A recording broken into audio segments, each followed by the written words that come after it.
What's up mga buddy? Ang workout natin ngayon ay paa. Pampalakas ng paa.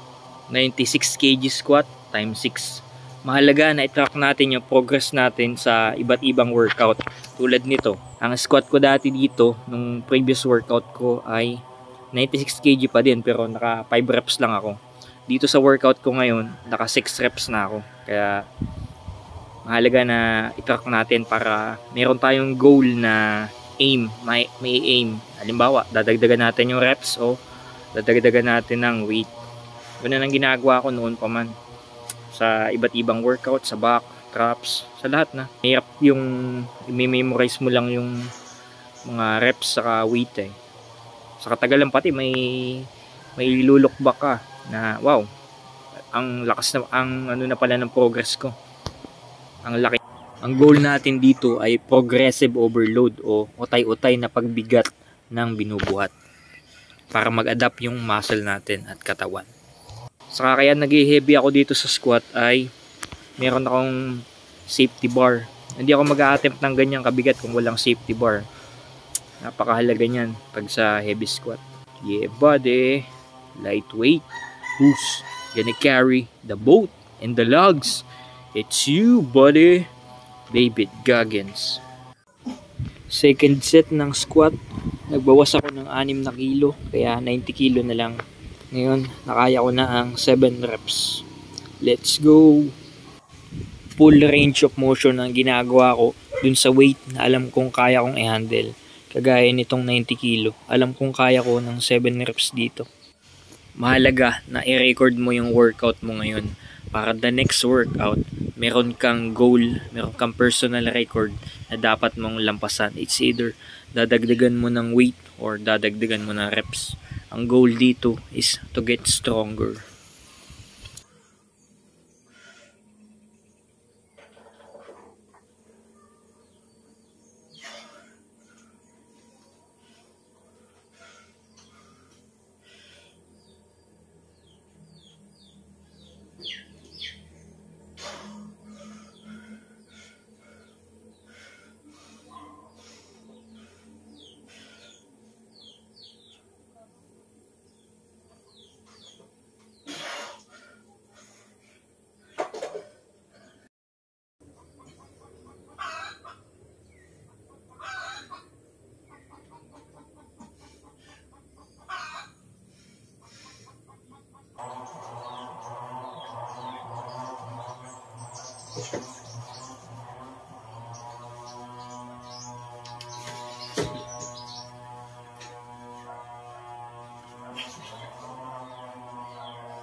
Bakit nga ba ako nagbubuhat ng ganito kabibigat? Simple lang, dahil dito ako masaya.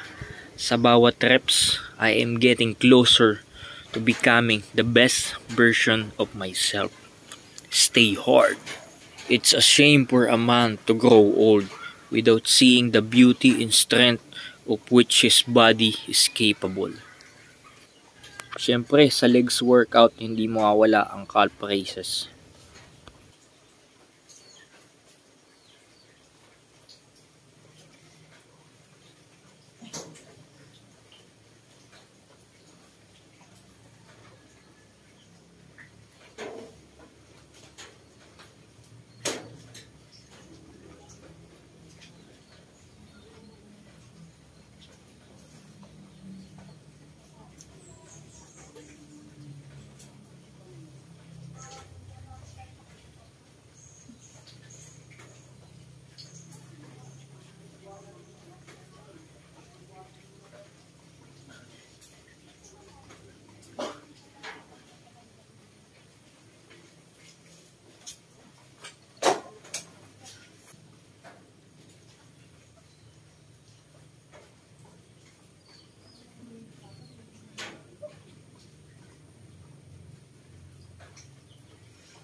Ang finisher ko sa legs workout ay deadlift.